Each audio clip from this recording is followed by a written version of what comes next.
ఆ రోజు గొడవలు తీసుకొచ్చింది నువ్వు, చేసిన పాపాలన్నీ చేసింది నువ్వు.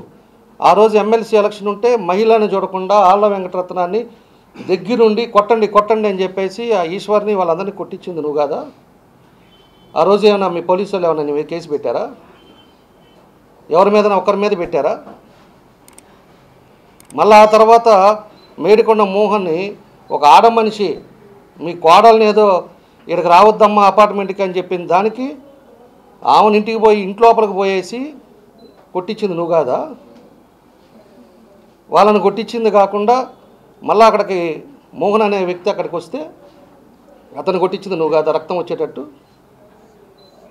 నువ్వు మళ్ళీ అమ్మాయికి చక్రవర్తి మాదిరి ఏందో నేను అసలు ఏమీ చేయలేదు, నేను ఏ పాపం తెలియదు, ఏం భాష మాట్లాడతావో ఏం చేస్తావు, నవ్వుతున్నారాడు జనం నువ్వు చేసే మాటలకి, నువ్వు చేసే శాస్త్రాలకి.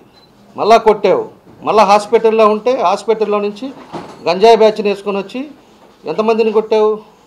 బయట ఉండే వాళ్ళు తెలుగుదేశం వాళ్ళందరూ మీద చేసుకున్నారు. చేసుకొని మళ్ళీ బెదిరిస్తావు. అక్కడ ఉండి పోలీసు వాళ్ళని బెదిరించావు. పోలీసు వాళ్ళు మీ వాళ్ళు దాని మీద కేసులు పెట్టలా. తర్వాత మళ్ళీ మీ కోడలు వచ్చేసి అక్కడికి వచ్చేసి బూత్లోకి వచ్చేసి ఎవరైనా కూడా ఎన్నికలప్పుడు తిరుగుతారు ఆడవాళ్ళు. ఎలక్షన్ ఓటింగ్ అప్పుడు ఎవరైనా పోతారా? పోయారనుకో గౌరవంగా దండం పెట్టాలి. ఏం పని బూత్తుల్లోకి వెళ్తారా? వెళ్ళి అక్కడ గొడవ జరిగితే ఏమో తీసుకొని చెప్పు తీసుకొని కొడతా ఉంటే అది లైవ్లో రికార్డ్ అయింది. ఆమె లైవ్లో రికార్డ్ అయింది. వీళ్ళ మీద కేసులు రౌడీ షీట్లు చేయాలి, అందరి మీద కాదని చెప్పేసి మేము మాట్లాడితే ఆడవాళ్ళ మీదకి వస్తావా, మా కుటుంబం జోలికి వస్తావా? ఎవరికి నీకు ఒక్కడికే నా కుటుంబాలు ఉండేది అంటే ఆళ్ళ వెంకటరత్నంకి కుటుంబం లేదా? ఈశ్వరి కుటుంబం లేదా? మోహన్కి మేడికొండ మోహన్కి వాళ్ళ ఫ్యామిలీ లేదా? చేసే అన్ని పాపాలు చేయటం. అందుకే మళ్ళీ ఇప్పుడేమో భగవంతుడు చూస్తాడు, నా మీద చూస్తాడు అని మాట్లాడతాడు. దాన్ని కూడా ఏదైతే క్లిప్పింగ్స్ ఉన్నాయో దాన్ని అన్నీ కూడా బయటికి తీస్తాం, ఊరికే వదలం. నువ్వు పోతావో జైల్లో కూర్చుంటావో 2 రోజుల తర్వాత బయటకు వస్తా చూస్తా, ఏం చూస్తావో అవి కూడా చూస్తాం. నువ్వు ఉన్నప్పుడే పీకలేకపోయావు, ఇప్పుడేం బిగుతావో చూస్తా అది కూడా.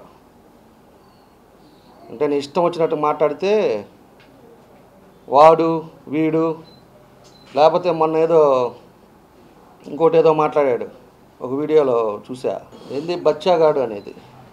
ఒళ్ళు దగ్గర పెట్టుకొని మాట్లాడాలి. సంస్కారం మాట్లాడితే సంస్కారాలు అడ్డొస్తాయి. వయసులో పెద్దోడివి. ఇంకొకసారి మాట్లాడితే కొవ్వు కూడా దించుతాను, ఊరికే వదలం. ఇంకొకసారి మాట్లాడు, వాడు వీడని మాట్లాడు, నువ్వు కొవ్వు దించుతాను అట్లే. ఏదో గమ్ముగా ఉంటున్నారులే, పద్ధతిగా ఉంటున్నారులే అని చెప్పేసి ఊరుకుంటున్నారు అనుకున్నారా? చేసి నీ అరాచకాలన్నీ చేసి అధికారం అడ్డం పెట్టుకొని నీ కడుకు ఎన్ని చేసింది మీరు. హాస్పిటల్లో డబ్బులు వసూలు చేయాలా, గ్రానైట్లో డబ్బులు వసూలు చేయాలా, ఒక్కొక్క బార్లోకి పోయేసి సీసాకి 10 రూపాయలు వసూలు చేయలేదా?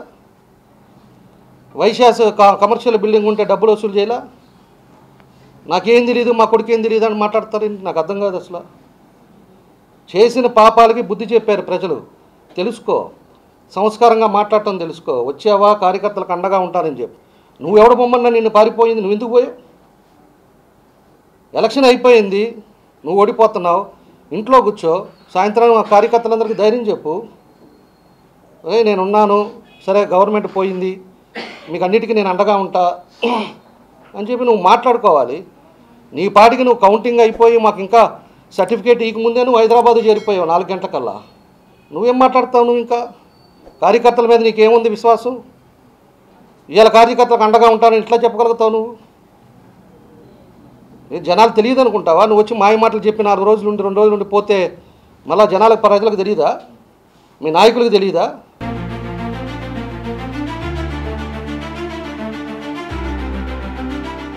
Like, share and subscribe to Rajaniti channel.